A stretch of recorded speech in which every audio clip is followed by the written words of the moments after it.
कहानी है नरसिंहपुर गांव की। यहाँ जून का महीना था। सूरज आग उगल रहा था, सड़कें तप रही थी, पेड़ मुरझा गए थे और हवा भी जैसे अंगारों की तरह चल रही थी। छोटे से घर में रामेश्वर अपनी पत्नी गीता और 7 साल के बेटे सोनू के साथ रहता था। रामेश्वर सब्जी बेचकर घर चलाता था। दोपहर का समय था। घर का कमरा तंदूर जैसा तप रहा था। सोनू पंखे के नीचे लेटा था, लेकिन पंखे से गर्म हवा ही निकल रही थी। वह रोने लगा और बोला, माँ, बहुत गर्मी है। मेरे दोस्त के घर में कूलर है, उनके यहाँ ठंडी हवा आती है, हमारे यहाँ क्यों नहीं है कूलर? मुझे भी कूलर चाहिए। गीता ने बच्चे को प्यार से समझाया, बेटा, अभी पापा के पास इतने पैसे नहीं है, तू ठंडा पानी पी ले, थोड़ी देर बाद हवा चलने लगेगी तो तुझे थोड़ा अच्छा लगेगा, क्योंकि यह गर्मी तो हमारा पीछा छोड़ेगी नहीं, और ना हम इतने पैसे वाले हैं कि गर्मी से बचने के लिए हम अपने घर में एसी या कूलर लगवा सके। लेकिन सोनू मासूमियत से बार बार कहता रहा, माँ, मुझे कूलर चाहिए, पापा से कह दो ना। शाम को जब रामेश्वर सब्जी बेचकर घर लौटा तो पसीने से लथपथ था। हाथ में मुश्किल से 100-200 रुपए थे। सोनू दौड़कर आया और बोला, पापा, मुझे कूलर चाहिए, मेरे दोस्त के पास है, मुझे भी चाहिए। रामेश्वर ने मुस्कुराने की कोशिश की, लेकिन आंखें भर आईं। उसने बेटे को गोद में उठाकर कहा, बेटा, अभी पापा की जेब में उतने पैसे नहीं हैं। कूलर जरूर लाएंगे, लेकिन थोड़ा इंतजार करना पड़ेगा। सोनू मासूम आवाज में बोला, पापा, आप मेहनत करते हो, फिर भी हमारे पास सब चीजें क्यों नहीं है?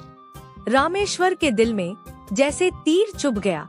रात को गीता ने पति से कहा, देखिए जी, बच्चे की बात सही है, गर्मी बहुत तेज है, क्या कोई सस्ता पुराना कूलर मिल सकता है? रामेश्वर बोला, गीता, मैं सब्जी बेचकर घर चला लेता हूँ, लेकिन कूलर खरीदना मेरे बस की बात नहीं। इस महीने किराया भी देना है और स्कूल की फीस भी भरनी है। गीता ने समझाया, सही है, लेकिन बच्चे की खुशी भी जरूरी है, उसका मन टूटेगा तो पढ़ाई में भी असर पड़ेगा। अगले दिन रामेश्वर ने ठान लिया कि वह किसी भी हाल में सोनू को कूलर दिलाएगा। वह सूरज की तपिश में और देर तक सब्जी बेचने लगा। जहां लोग छांव में खड़े थे, वहां वह धूप में खड़ा खड़ा सब्जी बेचता रहा। गर्मी से उसका गला सूख गया, बदन तपने लगा, पर मन में सिर्फ एक ही ख्वाहिश थी, मेरे बेटे को कूलर चाहिए, उसे ठंडी हवा चाहिए।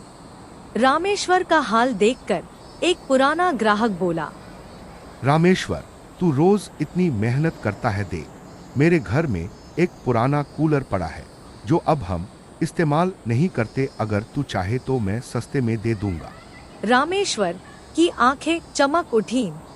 भाई साहब, सच कह रहे हो? कितना लोगे? लेकिन पहले यह बताइए, इसकी कीमत क्या है? मेरे पास ज्यादा पैसे नहीं हैं। ग्राहक ने मुस्कुराकर कहा, इसका दाम 1700 है। पैसे की चिंता मत कर, तू आधे पैसे दे देना, आधे बाद में। तुम अच्छे इंसान लगते हो, इसलिए खुशी से दे रहा हूँ। बस उसे साफ सुथरा रखना और बिजली ठीक से देना, सालों साल चलेगा बिना दिक्कत के। रामेश्वर ने झट से हाँ कर दी। जरूर भाई, तुम्हारा बहुत बहुत धन्यवाद। शाम को जब रामेश्वर घर आया तो उसके पास एक पुराना मगर ठीक ठाक कूलर था। सोनू उसे देखकर खुशी से उछल पड़ा। माँ, पापा कूलर लाए हैं, अब हमें भी ठंडी हवा मिलेगी। रामेश्वर ने कूलर लगाया, उसमें पानी भरा और स्विच ऑन किया। ठंडी ठंडी हवा कमरे में फैल गई।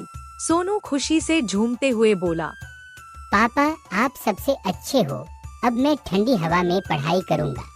गीता की आंखों से आंसू बह निकले। उसने रामेश्वर से कहा, आपने बेटे की छोटी सी इच्छा पूरी कर दी, यही असली दौलत है। रामेश्वर ने मुस्कुराते हुए कहा, बेटा, जिंदगी में मेहनत से जो चीज मिलती है उसका सुख सबसे अलग होता है। याद रखना, ठंडी हवा कूलर से आती है, लेकिन असली ठंडक परिवार के प्यार और साथ से मिलती है।